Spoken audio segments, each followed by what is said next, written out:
As long as there's been Transformers, I've been one of the biggest fans. It's epic in proportion.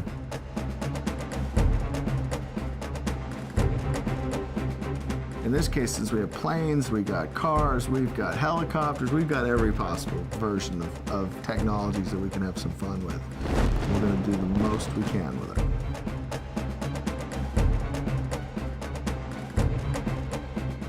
It's going to be something people have never seen before. You know, it's going to be extraordinary.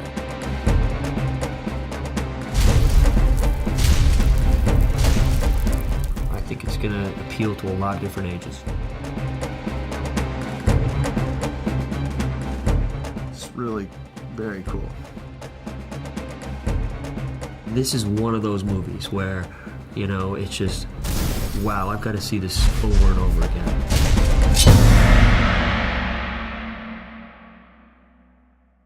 I was finishing a movie for DreamWorks, and Steven Spielberg called me up and said that I'd love you to do this movie, Transformers. And literally, I just thought, I don't know if that's such a good idea. It's a toy movie, and I don't know what a toy movie is.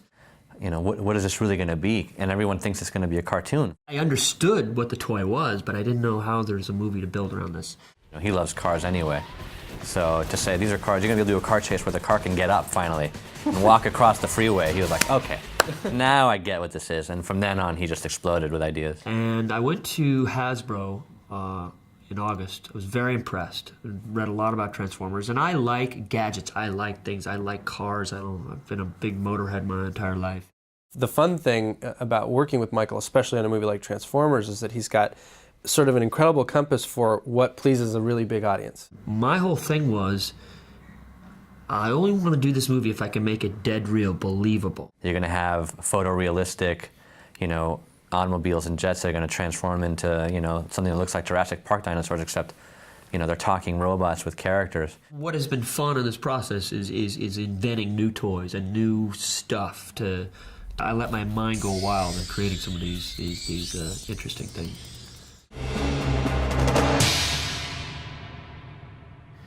Yeah, in a way, I think it's good that I wasn't a Transformer fan, because I'm trying to not only now bring in the Transformer fans, but trying to broaden it for people like myself who weren't. Well, Transformers, obviously everyone knows, were robots in disguise. And it just takes a little bit of scratching under the surface to realize, well, they're also aliens. They had a huge alien war over 1 million years ago. This is an alien race split into two factions. The Autobots, which tend to be cars, which tend to be decent and good, and Decepticons, which by the name you can tell you shouldn't trust them very much, Decepticons. What the story is about three different groups of humans that are going to converge together with two sets of Transformers, the Autobots and Decepticons, and all five, if you would, are going to come together at one moment in time. One of the big challenges was figuring out, you know, obviously the robots have to talk to somebody, so who are the people? What I love about this movie, it's because I've always wanted to do a family movie. There's a great kid thing in this movie. You have this, you know, one story which is this, you know, this kid who gets his first car and has no idea that it's actually an Autobot. So Dad has said, if you can save $2,000, I'm going to match your $2,000 and you can get a car. This 16-year-old boy buying his first car is a Transformer that has tracked him down because of his great-great-grandfather, who was the Arctic explorer, found the first, we call him the Iceman, who was buried in this cave, which is Megatron.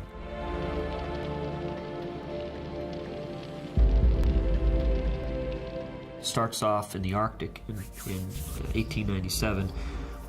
Where these glasses have been seared by Megatron, when Megatron semi comes to life in the ice cave, and it etches this alien code on his glasses, and it makes him go blind from that.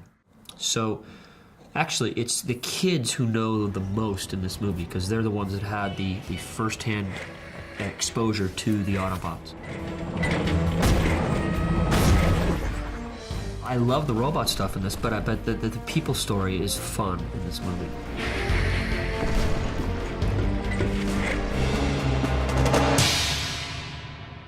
Can you imagine something transforming at 80 miles an hour that's real? And it turns into a robot fight in front of kids, in front of mom and kids in a carpool. There's a sequence where the Autobots come to Sam, our lead's house. And when they're standing up next to the house and you realize their head's higher than the house, or it's right at the roof level, you suddenly have a whole, their mass is close to half the house. When people kind of ask about Transformers, they almost can't imagine it. They just think it's a cartoon. That's all they have as a frame of reference, which is great because no one could really imagine what it would be like to watch people run around with dinosaurs on screen either before Jurassic came out. It's definitely the first time you're going to see giant robots, running around cities and interacting with humans, even just talking to them. And that's a really exciting thing. It's cool to be part of something that is groundbreaking in a lot of ways. But I think one of the first things Michael said, which he was right, was, I want to see it transform with more complexity. And we're doing it faster, and we're doing it in a way that's in movement. It's really very cool.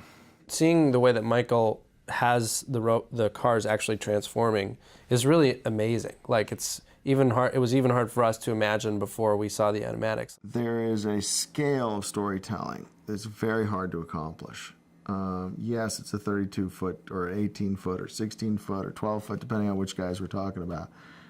The ability to actually tell a story while you're managing the scale is extremely hard to do.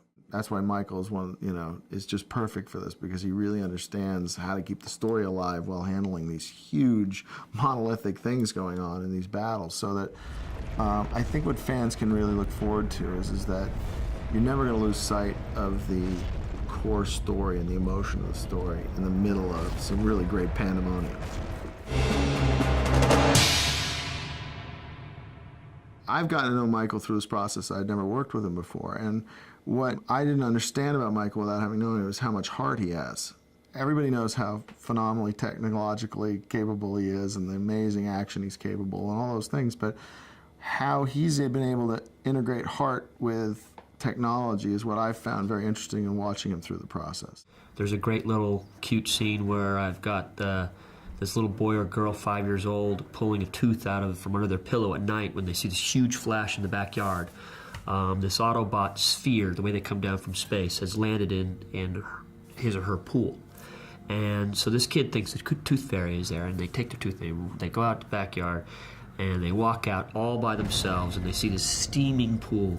And they're not scared because they think they're going to get $5, And this gigantic paw comes out and crushes the coping of the pool, and then the foot stands right over the kid. The kid looks up, hands the tooth to the thing walks over and passes the kid. It's got charming moments like that, as well as it's got some good edgy action. It's got a real broad scope of the action. Well, the movie's building to a big face-off between the Autobots and the Decepticons, and the humans are caught right in the middle of it. So, in traditional Michael Bay fashion, there are 3 acts to each action scene. What's happening is that the humans have something that the Decepticons want, and the Autobots are trying to protect it. So they are trying to protect the humans.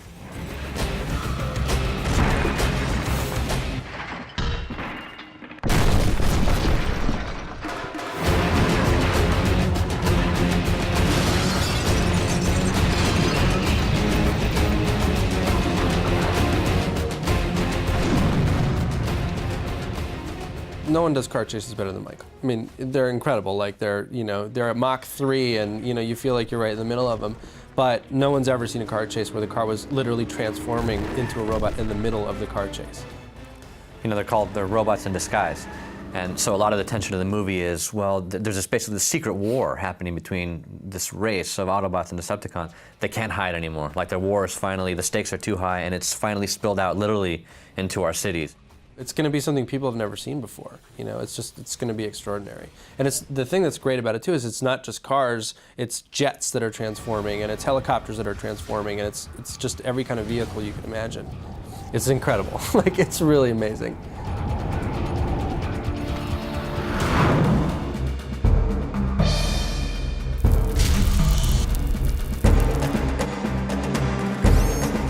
Even we can't fully predict what that's going to look like when it hits the screen. Years ago, I always thought that there was a movie somewhere in this concept, this genius concept, that Hasbro designed, engineered, and distributed. The big screen is maximized to the absolute. So I'm just really privileged that I get to be part of this. And I right now feel I'm very stoked about this movie. It's kind of strange coming from an adult hearing all that, doesn't it?